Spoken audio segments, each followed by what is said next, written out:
about me. I like to start off my presentations and speeches with a story.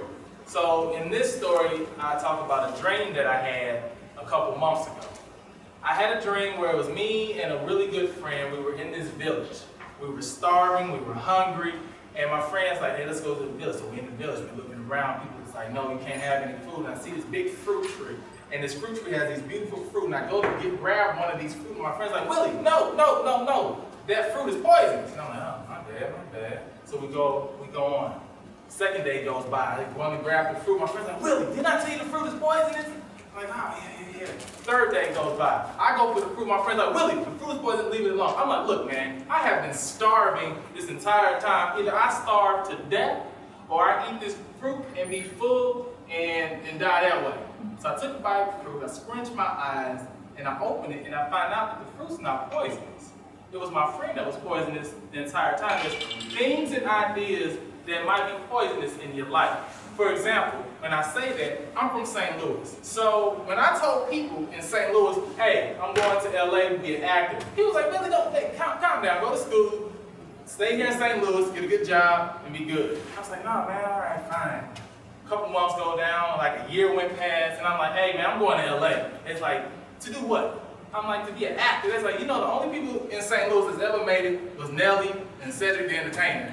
I was like, man, y'all right. So I let them talk me out of a possible dream. It took me years to come back out here, and I was like, you know what? I'm going to LA. They're like, Willie, no. I said, no, I'm going out here, and whatever happens, happens. If I have to come back home, then fine. I'm going to sit here and say that at least I did it. So first thing you all did, thank you all for being here. With that story, I'm saying y'all going for your fruit. And that's what I'm excited to see that you all are doing. And we have a very lovely panel today. Sorry that we started a little late. Well, for me, the way it was, I put myself in the right position. And it's funny because I would have thought, when I was on BET, I was in the right position then. And I was like, man, I'm at all these networking parties and all this other stuff. Somebody's gonna work with me. No one did.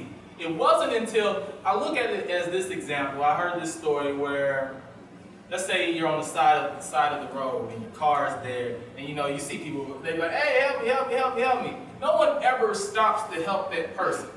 But when you sit there and see that person whose car broke down and they're pushing, people start to get out of their cars and help them push. No one's going to start helping you unless you help yourself. So one of the things that I had to do personally was I started to shoot and record and edit my own projects. And by doing my own projects, I started putting my own projects in the film festival circuit. Like I was telling them before, I started off, I saved up like a couple $100 and I bought a flip phone and I was editing on iMovie on my iMac. Eventually I bought better cameras and better software, and I started putting those into the film festival circuit, and people started taking notice of those projects. I was like, hey, Willie, we'd like for you to work with us. We'd like for you to come over on board and do this. It's so true. There are people out there looking for content, especially on YouTube. Yeah. And not just YouTube, like I said, it's the film festival circuit. People just want to see something because like Florida was saying in the last session, there's no original, was it this session? It was this session. There's no original ideas. So when people are sitting there like, man, like I worked at a production company where I worked with people in development, and they would just sit there and watch YouTube the entire day. All day long. Wow. Looking for stuff. Yep. And so what you need to do then, if you do put something on YouTube, look at your hashtags, your keywords, and all of that stuff, because sometimes they're just looking at black, funny video. Like that's what they will type in. So you want to make sure your stuff is on top of it, because they'll go through maybe 3-4 pages, but then after that 4th page, they're like, let's look at something else.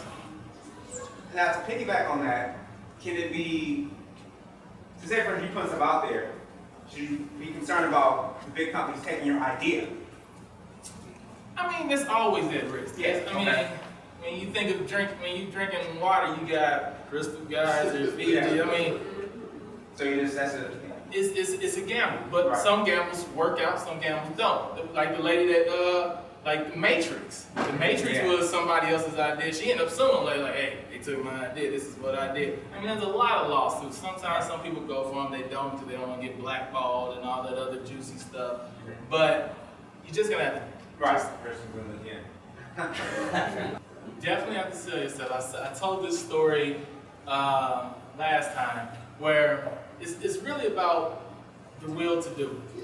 So when I started the production company that I was at, I'm trying to condense this story. So I was living in Bellflower. The production company that wanted me was in Burbank.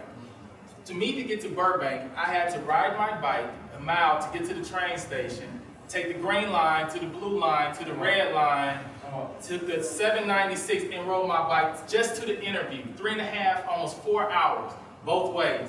And they was like, hey, are you an editor? I'm like, yeah, I'm an editor. I was an editor. I was great at it. They asked me, do you know how to edit on Avid? I said, yes, I know how to edit on Avid. I never touched Avid again.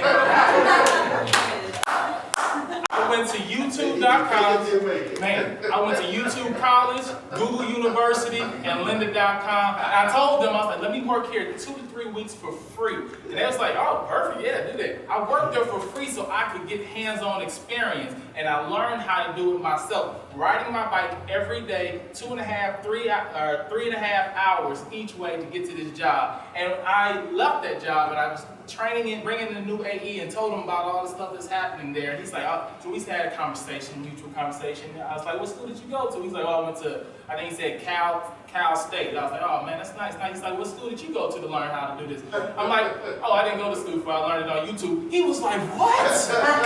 No, that's not really. And for like a week and a half straight, every time he saw me, he's like, I can't believe that you learned this yourself. You not know how hard Avid is? I'm like, look, and I told him, like I have this quote written down where I say, it's not impossible because I'm possible. And I live that and I preach that and I believe that. So, yeah. College is good for the technical stuff, but you can always learn anything, especially nowadays, because it's like given to you. They want you to learn it. No, that's why I went there for you to let them thank you. For me, once again, this goes back to like, so I assume you're a writer. You'll probably have to start doing stuff yourself. Because do you have a lit agent, literary? Just got one. Well, eventually, or hopefully now, they're submitting you. They have a goal. Like you need to talk to them. Like, hey, what's our end game? What's our end goal? Because here's what needs to be done. But you don't wait on anyone. Here's what you end up doing. One of your scripts, maybe it's the short, maybe it's the feature. Shoot it yourself, get it done yourself. I understand sometimes that might be hard, like to get the camera, get the editing, get some people together. I understand that, but you want to get your stuff seen. Because when you start getting your stuff seen, you don't know who's at that film festival. Bill Duke loves going to film festivals. I know plenty of people that love going to film festivals because they want to know who's out there, who's going to be next. Right. So if you want to get in front of them, you're going to have to do the work. If you want to get a college degree, you're going to have to go to 4 years of college. If you want to go to whatever it is you do, you're going to have to learn and do it. I hated college. I have a degree in international business and marketing. I've never touched this degree in my life. $70,000 gone. But I have it, because at that time, that's what I wanted. So right now, at this point, I would just sit there and say, get some content out. So where do you find the money for a 20-minute short then? I sold drugs. I'm lying. You should see some of y'all, they so hard. He did not just say that. No, Grants, you know, something that'll just get you some seed. No, I completely get it. I did Indiegogo for my first project. I asked friends, hey man, can you just throw in $20? If you get 20 people to give you $20, it's $400. If you get 100 people to give you $5, you got $500. Like, I started off small, so I started off enough to buy a camera, a little bitty camera. I bought a flip camera. That's what I shot my first project on. Now, I mean, you can still even get a nice Canon camera for like $300, and the other $200 you can pay an editor to get it done. Put $200 and find a film student that wants to do sound. They always looking to build their resumes.